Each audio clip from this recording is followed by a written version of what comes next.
Metamorphose here, bringing you with a brand new video, and today we're going to be talking about the new card that is coming out of Raging Tempest, and a card that has been officially announced by Konami themselves on their official blog. I will have a link in the description bar below, and if you want to read more, I do suggest that you read it because it's actually a really good read. Believe it or not, they actually go into quite a bit of detail, and actually they kind of maybe go into a little bit too much detail, but that's neither here nor there. But let's just talk right into it. I'm going to read the first paragraph here because it is important to discuss why I feel like this card is really good. So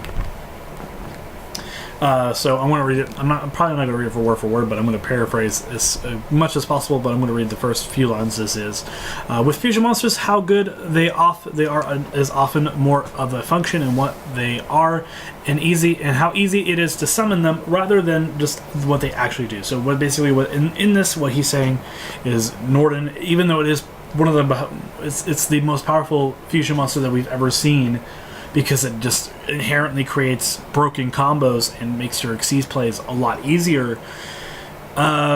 It really depends. It also really depends on if Norden was level 3, we probably wouldn't be seeing it as much. Basically, is what I'm trying to say. He kind of just brings up Fusionist, Dragonist, so we can and other cards like that. Basically, that are just not in the power level of what they need to be. You're not going to be playing Fusionist to make Breaksword or Dante in any deck. You're not going to be doing that. You're probably just going to be playing somehow. You're going to be playing a better engine to make rank 3s in general. So I feel as though that's one of the main reasons why Fusionist or Dragonist or any level 3 fusion monster doesn't even really make the cut. I think the sweet spot for instant fusion and why I think it's so powerful is the levels 4 and 5. The reason why Norden is so powerful is because, again, it's level 4. If it was level 3, we might not see it as much, but we would probably still see it because the effect is still super broken. Let's be real here. And but the majority of the level 4 fusion monsters that do see play are grabbable by instant fusion. You see Rare Fish being played, you can see other level 4 monsters being played. In the level 5 spectrum, you see cards like Panzer Dragon being played. You see other things like that being played. You might even see some things like Cybersaurus being played, just to make your Cyber Dragon Affinity plays much easier. So that's always good to see that they're really conscious on that effort, and they're aware that instant fusion might not be best for every situation. So let's just jump right into this really quick, because this card is actually one of the most interesting cards that we've seen that I've seen in a long time. So this card is called the Sea Monster of Theseus.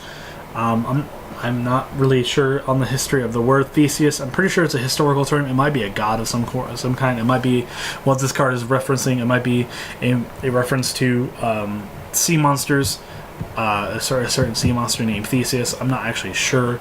It might be an Odysseus reference. I'm not actually sure. So, yeah.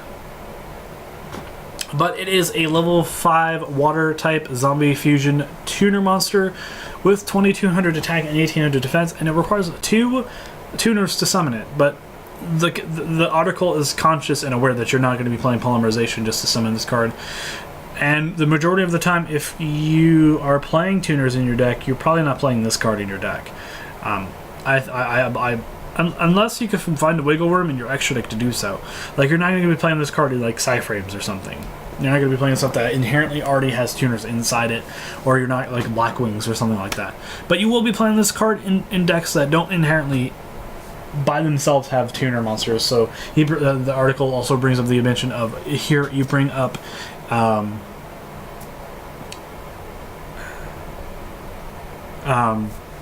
he brings up Metaphos, because Metaphos is one of the more flexible examples. Is you or you know what, Neptibus, you just play this card, you summon Neptibus, activate Neptibus effect to send a card, synchro summon into Coral Dragon with this card because it is a tuner, which is also interesting. We haven't, I believe this is our first fusion tuner monster, and it's interesting. But you can also summon it with Rare Metaphos Bismugear. You just summon this card, summon Bismugear.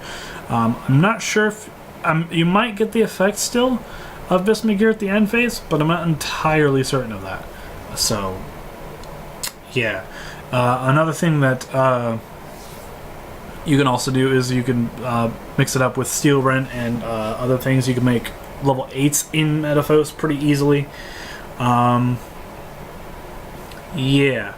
So, I think this is a very good card. We'll probably definitely see some experimentation with.